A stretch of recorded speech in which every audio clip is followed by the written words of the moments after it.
And you know what time it is. It is time for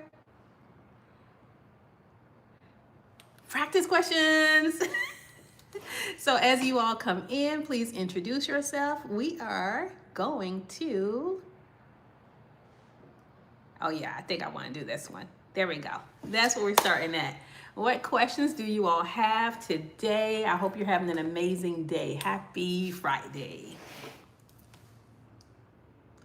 Give you all a few moments to start coming in to receive your notifications. All right, happy Friday, winners.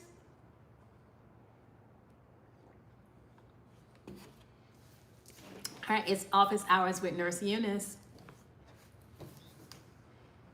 Hello, Milo. How are you doing today? Happy Friday. We're doing our office hours, everybody. As you come in, say hello. Konnichiwa. Hello. Good morning, Mulang. And if I mispronounce your name, I do apologize. It's just the camera's at a distance, so it's kind of hard to see all of the names. So good morning. What questions do you all have? I have about 10 minutes to do this live this evening on the Florida Training Academy channel. We'll be doing a live CPR review. So let me answer your questions. I missed you all. I hope you're having a fantastic day. Yes, yes. So what questions do you have? Any exams coming up? Any plans for the weekend? Oh, be safe out there because I know there's like a winter storm. Today is like the first warm day we've had in Florida in a while. So, you know, I pray that you and your families are going to be safe and that you have stocked up and that you're going to be prepared for this storm. Hello, Marie. All right, so I'm going to put up the first question. Let's see what the first question is going to be.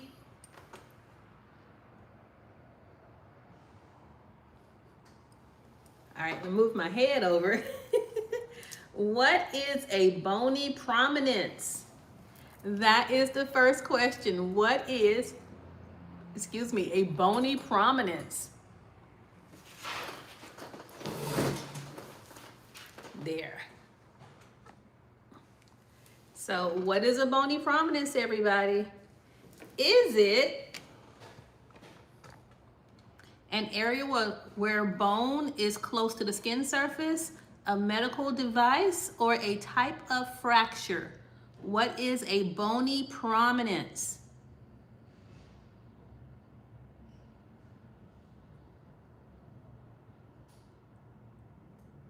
I know you can figure it out. All right, we'll give you a few seconds to put those answers in the chat. All right, revealing the response in 3, 2, and... So a bony prominence is any place where bone is touching bone or bone is touching bedding. So that means that those are the bones that are closest to the surface. Why would that be important to you as a caregiver? It's important because whenever a patient's laying on their hip bone for too long or their tailbone for too long, because those bones are so close to the surface, it causes pressure, and that pressure can lead to an ulceration, a pressure sore. So a bony prominence, anywhere where bone is touching bone, such as the inner knees, the inner toes, or bones are touching bedding, which is why we have you offloading and turning your patients so regularly. So good job. Let's go to the next one.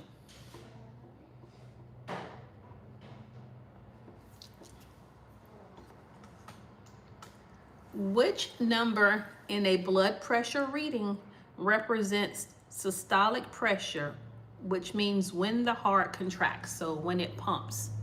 Would that be the top number, the bottom number, or neither number? Which number in the blood pressure represents, sorry for my arm there, the systolic pressure? And if you're putting your answers in the chat, I don't see anything. Let me see if I can close it out and open it again.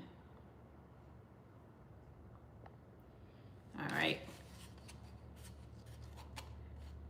All right, so Milo says A. Any others? That's right, that's right. So you're absolutely correct. So that is the top number. And if you're listening with your stethoscope, those cortical sounds, dump, dump, dump, dump, whenever you inflate your sphygmomanometer, your blood pressure cuff, and then it starts to deflate, the first audible tone you hear, that would be the systolic pressure. That's the number that you'd have to remember off of the blood pressure gauge. And then it's going to slowly go down. And then the last audible tone you hear would be the diastolic.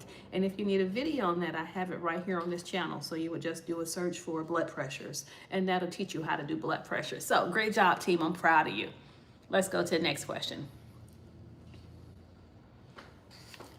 So next question. Why is it not recommended to check the radial pulse first during an emergency situation? A, it is not accurate when the blood pressure is low. B, it is too difficult to find in an emergency. C, it may delay more critical interventions. I like all of these. So which is the correct response? Why aren't we feeling for the pulse located in the wrist during a medical emergency?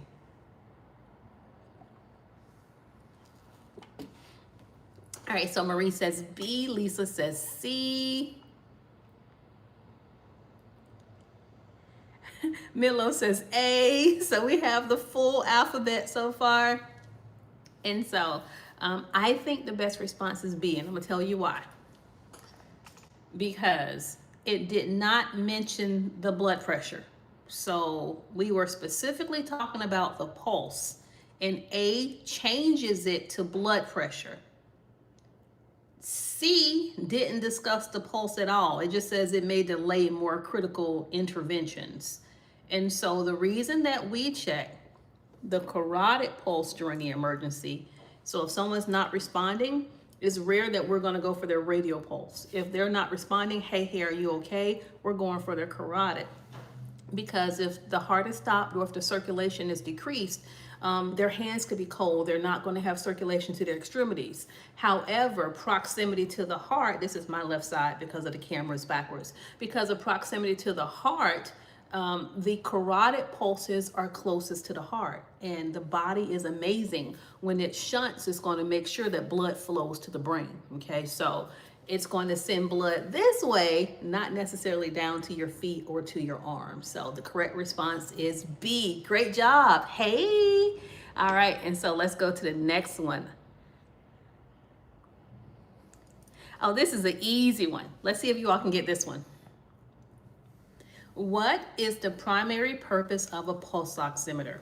Is it A, to measure blood pressure, B, to measure the oxygen saturation, or C, I can't really see, to count the number of respirations? So we put that finger probe, that device, on a patient, AKA the pulse ox. Why are we doing that? What are we trying to measure? That's right, everybody. Great job. We are measuring the oxygenation. Okay, so I want you to look at my nails. So I don't have a manicure today. Life has been lifing, but I want you to look at my nails. I don't have any polish on. Imagine if I were your patient and I came in and I had lots of polish on. I had acrylics, and let's say my polish was like a deep burgundy or red. How would that impact the reading? Would your reading be normal? Or could it be skewed? I love it, I love it, I love it. I love that you all are putting so many answers in the chat. Kate, what you talking about? Your mama? That's right, Nashi, it's not normal, okay? So whenever somebody comes in and you're that tech, you're that CNA, and they have polish on, no, we're not expecting for you to remove anyone's acrylic nails. But if they have polish on and it's their natural nail and you can't get a good waveform, because the thing about the pulse ox is it's going to have a waveform. And if that waveform is chaotic or if it's not as detailed, it's more than likely due to the fact that, number one, their hands may be cold, so you may have to warm up their hands, or two, you could have an improper reading because of the nail polish. So I hope that helped you. All right, someone put in the chat, what is the normal range for a pulse ox reading? What do you want to see? Good luck on your exam, Nashi. I know you're going to do great. Congratulations in advance on passing your exam. And you're here studying on a Friday. So 98 to 100, it can be a little bit lower. So give us another option. Thank you for putting the answer in the chat, though. I'm proud of you. This is a safe zone. If you don't know something, we're going to teach it to you. All right, shouldn't it be like 98 to 100? Let's see if anyone else has put something in there. So you all, a good rule of thumb is 95 up to 100%. So 98 doesn't give enough leeway for, people who have chronic lung conditions. So a good rule of thumb is 95 up to 100%. Now, let's say your patient's oxygen saturation is normally 100%, and you go in and it's 95. Well, that's not normal for that patient. So you want to be, hey, maybe sit up. Can you cough? Can you use your insulin spirometer? You want to be, trying to, maybe wake them up. They're sleepy. And then, if that doesn't cause your oxygen saturation to go back up, you're going to get that nurse into the room. People who have chronic obstructive pulmonary disease or COPD, they usually function with lower oxygen levels, but a good rule of thumb is 95 to 100% until your nurse or the care plan tells you otherwise. When someone has COPD, it's not uncommon for them to have an O2 set of 92%, and we're okay with that because, again, they thrive off of the lower oxygen levels. We give them too much oxygen, and it decreases their ability to breathe. Now, let's see what other questions I have in here for you. And if you all have questions of me, feel free to put it in the chat. All right, here's another question, team. What is an effective strategy for communicating with a patient who has expressive aphasia? Is it A, speak loudly and slowly? B, use simple questions that can be, I can't read it, I do apologize. C, finish the sentences to help them speak. So what is expressive aphasia?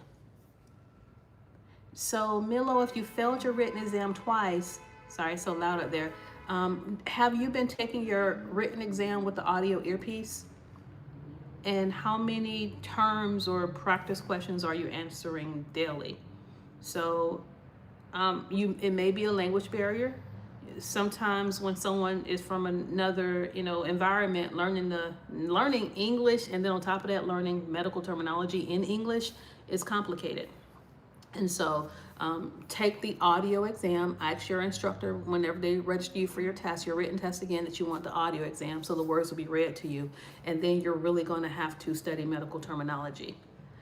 All right, so everybody, what is expressive aphasia? I'm going to give you an example.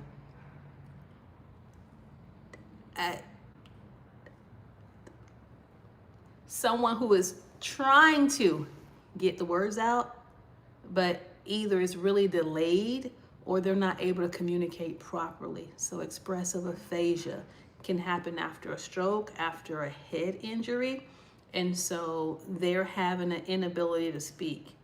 Sometimes with those patients, it's going to be best that you use really simple terms. So you're not going to be going in, hey, Mr. Lucas, how are you doing? My name is blah, blah, blah. Yes, introduce yourself. But then the questions that you ask him cannot be in rapid succession.